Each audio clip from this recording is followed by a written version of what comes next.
後半は大人女子に向けての動画になります。今までの生活習慣に自信のない人ほど可能性を秘めている。ほんと効果絶大ですからね。もっとこの辺ねブーってしてたんですよ。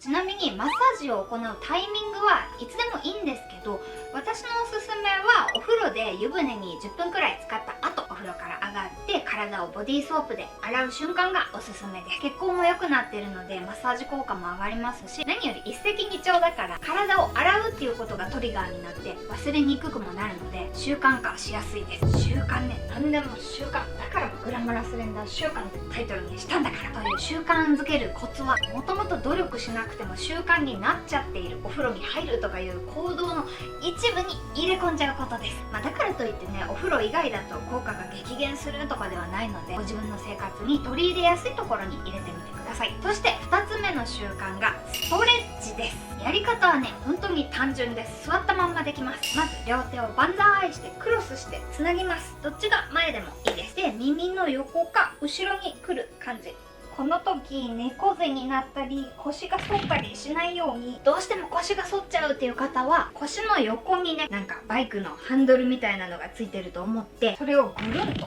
回すイメージ。ある程度ね腹筋も使いますよ。で、その状態で頭のてっぺんから糸で引っ張られているようにぐーっと伸びて、両手を上げてさっきのポーズ。慣れてきたらね、できるだけ顔を上げましょう。背中が伸びて気持ちいいですね。で、そのまま前や横に傾けてぐるーっと回したりしましょう。ストレッチなので回数とかはね特に気にせず、好きな時に好きなだけやってみてください。肩甲骨周りの血流が流れてね、バストアップに最適なストレッチです。次は学校やオフィスでも自然にできる、もう歩きながらでもできちゃうようなポーズです。さっきと同じように反り腰にならないようにバイクのハンドルを回して手を後ろで組んで上がるところまで上げます。手を上げるのが難しい方はもう最初は後ろで手を組んで肘を伸ばす、曲げるの繰り返しだけでも大丈夫です。慣れてきたら肘を伸ばした状態でぐーっと上に上げてみましょう。無理して腰が反っちゃうぐらいなら無理に高く上げようとしなくて大丈夫です。普段猫背でね縮まっちゃってる筋肉がぐーっと伸びて、お胸もね持ち上がる感じがわかると思います。肩甲骨周りの血流も良くなるので、肩こりとか頭痛とかにも効果的なストレッチです。最後は寝ながらでもできちゃう動き。横向きで寝て膝を曲げて前に倒し、腕だけ後ろに倒します。反動をつけると気持ちいいですね。反対も同じように。この動画で紹介したように前後左右に厚めのタオルを置いてパンチするのもおすすめです。はい、いかがだったでしょうか。単純でしょ。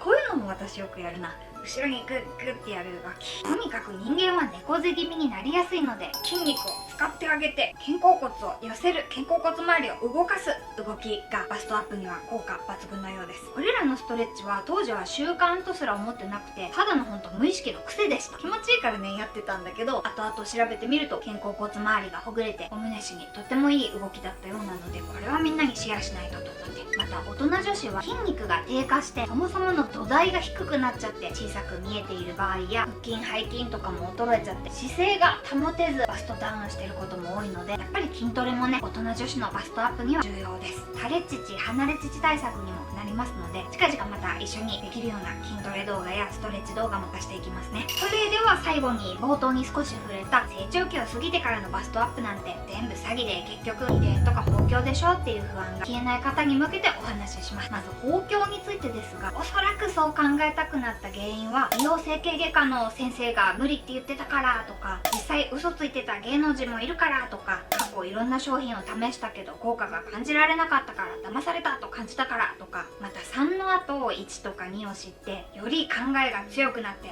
イライラしてきたとかではないでしょうか。私もね同じ立場だったらそう思うかもしれないし、私たちはこんなに本当に悩んでるのにそんな私たちを餌に金儲けしやがってブチ切れてるかもしれません。実際ねそういう詐欺商品もあるようですから、それは同じ女性として許せません。ただねこの動画を開いてここまで聞いてくださってるということは、本当は希望を捨てたくないっていう気持ちがあるのではないかなと思うので、もう一回頑張ってみようかなと思われる方方はまずは疑いとか不安な気持ちを取り払ってからでないと続けるっていうことが難しくなっちゃうので、公共とかバストアップ商品の真実について部長の意見をまとめたこちらの動画もよかったら見てみてください。そして遺伝的な要因については医学的には 30% 程度と言われているそうで、多くの要因は外部環境の方が大きいそうです。もちろん医学も全てではないし人にもよるでしょうけど、これについてはね私も同意で、というのも私のおかんも幼い頃は大家族でちょっとね貧しくて栄養をしっかり取れず B カップくらいだったけど、おとんと出会って満足に栄養を摂取することができるようになって、私にね与えてくれる食事と同じような食事をしていたら少し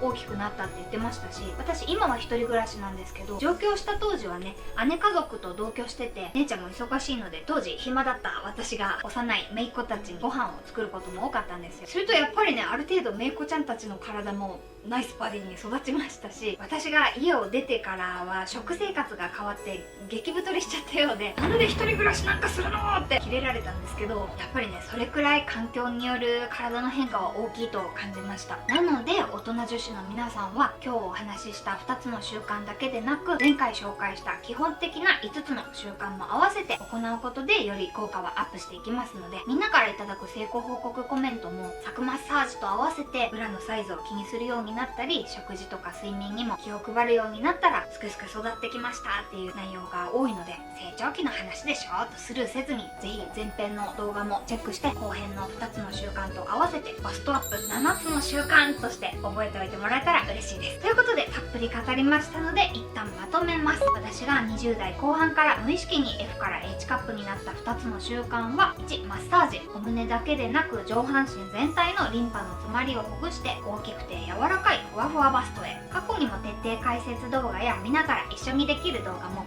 80秒バージョンから出しているので、習慣化するまではぜひお風呂場に一緒に部長も連れてってください。そして2、ストレッチ。肩甲骨周りの血流を良くして栄養を届きやすくしてあげましょう。筋トレも大人女子には重要です。バストアップなんて結局豊胸とか遺伝でしょっていうモヤモヤが消えない方はぜひこちらも見てみてください。大人になってからのバストアップはねやっぱり成長期ほどのスピードとか急激なボリュームアップは難しいかもしれませんが、数千数万件のコメントを見ていて平均して数ヶ月で2カップくらいはアップされている方が多いので、バストアップ7つの習慣を少しずつでいいので生活に取り入れて、何かね嬉しい変化があればまたコメントで教えてください。それでは今日の動画も参考になりましたらグッドボタンやチャンネル登録で応援していただけると嬉しいです。また次回の部活でお会いしましょう。またね。